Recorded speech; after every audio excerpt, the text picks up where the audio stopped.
Assalamualaikum warahmatullahi wabarakatuh. Kami dari kelompok 3 yang beranggotakan Anissa Fitri Ramadanti, Samsudin Alwi, Halimatus Sa'diyah, dan Wahdinan Salim Aranggire. Nah, di sini kami akan menjelaskan materi tentang sistematika dan isi artikel ilmiah, makalah, dan laporan penelitian. Nah, yang pertama akan dijelaskan oleh Halimatus Sa'diyah mengenai artikel ilmiah. Saya di sini akan menjelaskan terlebih dahulu tentang artikel ilmiah. Artikel ilmiah merupakan hasil penelitian yang telah dilakukan oleh penulis. Sistematika artikel hasil penelitian meliputi bagian judul, nama penulis, email dan prodi penulis, abstrak dan kata kunci, pendahuluan, metode, hasil pembahasan, simpulan, dan daftar rujukan.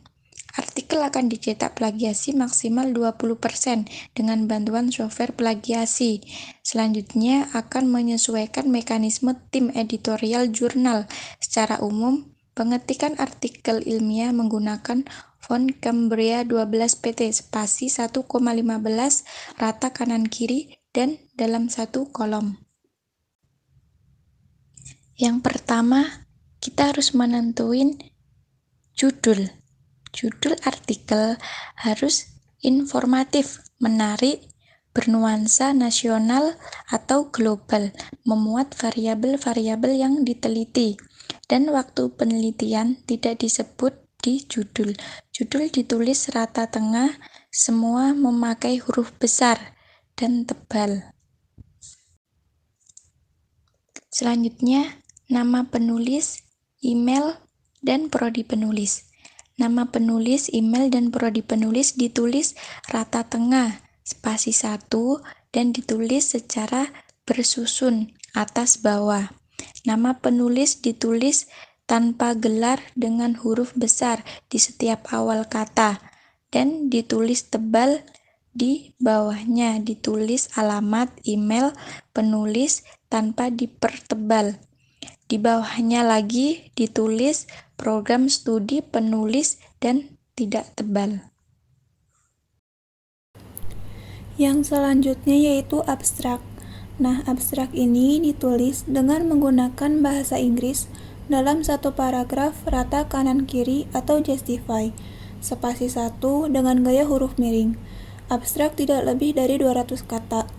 Abstrak juga bukan pengantar atau kesimpulan dari diskusi, tetapi terbatas pada pertanyaan utama dan latar belakang masalah yang dibahas, posisi penelitian, bagaimana pertanyaan itu dibahas, dan hasil utama diskusi atau penelitian. Hal-hal penting lainnya yang dibahas dalam artikel yang dapat memberikan kontribusi signifikan terhadap hasil penelitian dapat ditulis di abstrak.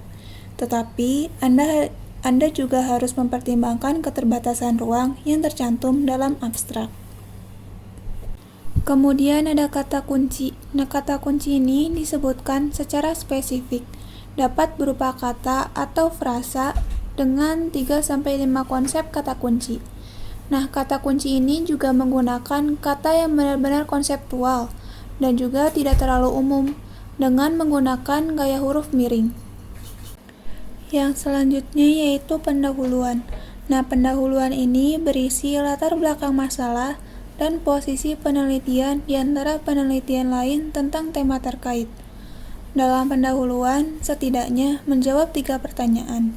Ke-1, mengapa penelitian Anda begitu penting? Kedua, bagaimana hubungan penelitian Anda dengan penelitian terdahulu? Ketiga, bagaimana kontribusi penelitian Anda untuk perkembangan penelitian selanjutnya? Kemudian ada metode. Metode berisi jenis penelitian, waktu dan tempat penelitian, target atau sasaran, subjek penelitian, prosedur, instrumen dan teknik analisis data, serta hal-hal lain yang terkait dengan cara penelitiannya.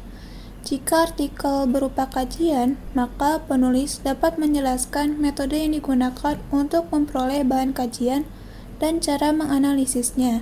Dalam subbab ini tidak perlu dijelaskan secara rinci metode yang digunakan. Cukup dijelaskan metode ringkas sehingga metode yang digunakan mudah dipahami. Yang selanjutnya yaitu hasil dan pembahasan. Pada subbab ini berisi paparan hasil analisis yang berkaitan dengan pertanyaan penelitian. Setiap hasil penelitian harus dibahas.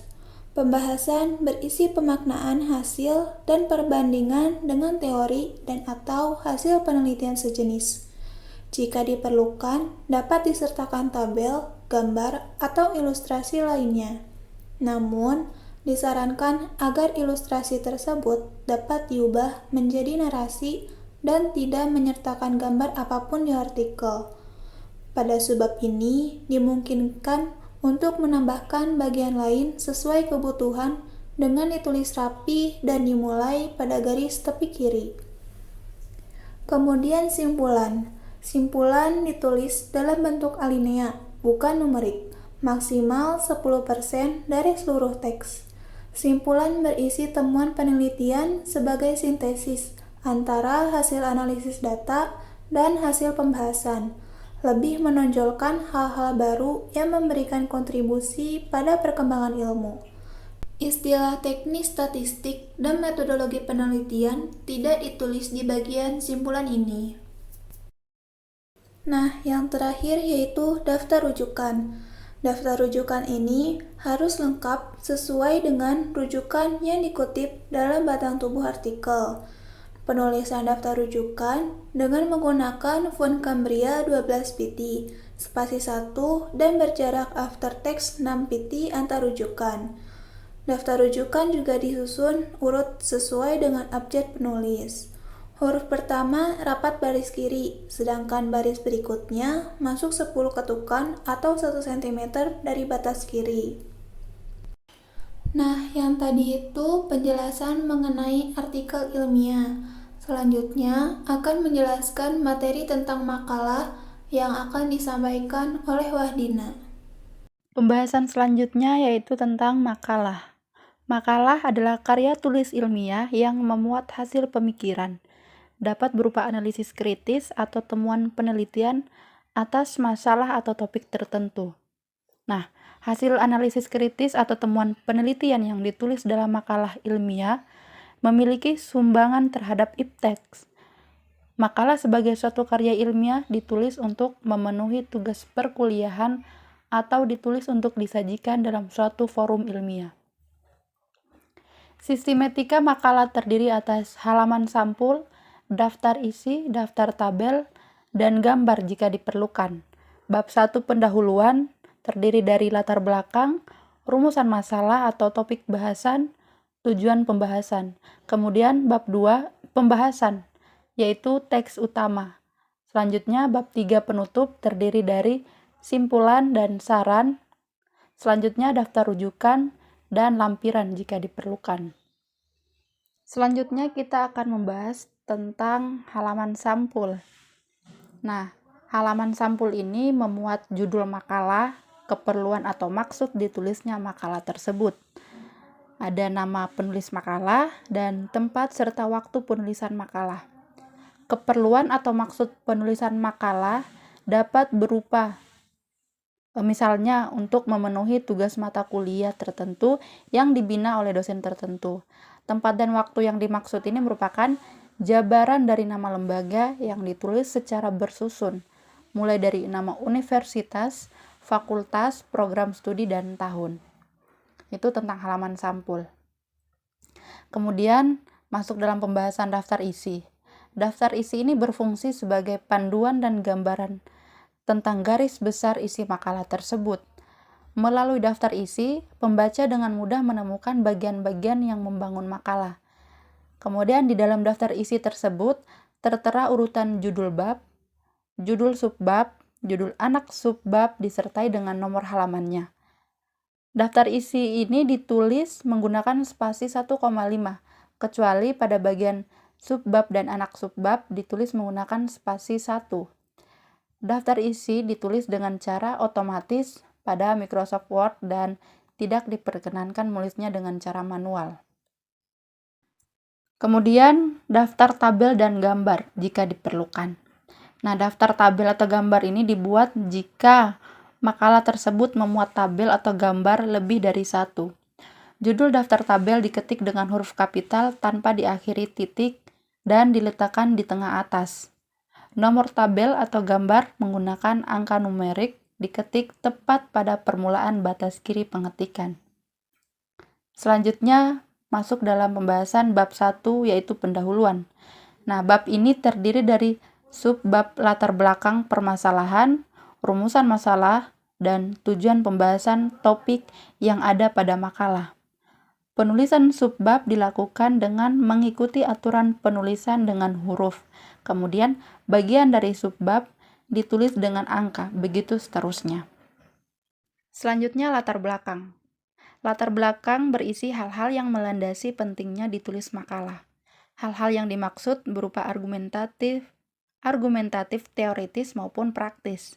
Bagian ini harus dapat mengantarkan si pembaca pada masalah atau topik yang dibahas dan menunjukkan signifikan masalah atau topik untuk dibahas. Kemudian rumusan masalah atau topik bahasan.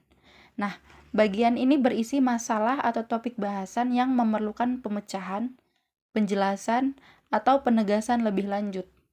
Masalah atau topik perlu mempertimbangkan beberapa aspek. Yang pertama, kemanfaatan dan kelayakan baik secara praktis maupun teoritis. Yang kedua, kemenarikan dan kesesuaian dengan minat dan kemampuan penulis.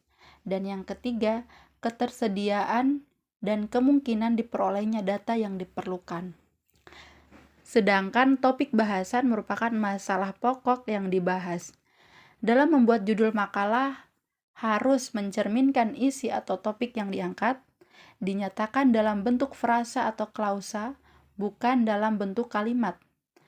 Yang ketiga, singkat dan jelas berkisar antara 5-14 kata, dan yang terakhir, menarik dan mencerminkan isi makalah tersebut.